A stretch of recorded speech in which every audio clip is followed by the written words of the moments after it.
Victoria Park had been sealed off, but that didn't deter the crowds, thousands defying a police ban to pay their respects to those who lost their lives fighting for democracy in Beijing's Tiananmen Square. They chanted slogans like "Free Hong Kong," with some calling for independence from mainland China.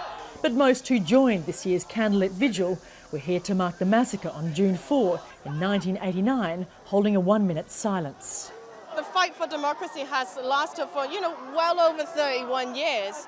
And it's important that we all stand together now. Organisers of the annual memorial say the police enforcement of social distancing rules are a cover to clamp down on democracy. Hong Kong now is going into a new era. They want to rule by fear and ban all political expression. And I think this is very much worrying about the future of Hong Kong. More than 3,000 police were deployed across the city to enforce the ban. Some booths were set up to mark the military crackdown, allowing the people of Hong Kong to honour the victims of the Tiananmen Square massacre.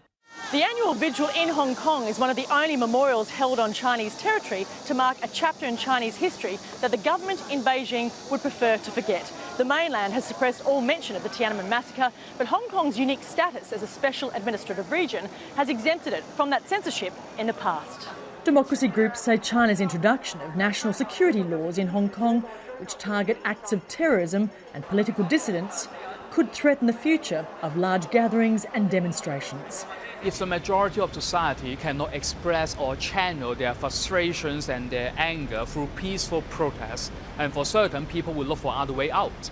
And escalations of the protest actions or more radical actions may be deployed by more and more people in Hong Kong. In Hong Kong's Legislative Council, there were chaotic scenes as pro-democracy councillors threw liquid to delay a vote on a controversial national anthem bill. What we did today is to remind the world that we should never forgive the Chinese Communist Party for killing its own people 31 years ago. Hours later, the bill, which will criminalise the mocking of China's March of Volunteers anthem, was passed. Those found guilty face 3 years in jail and a $6,000 fine.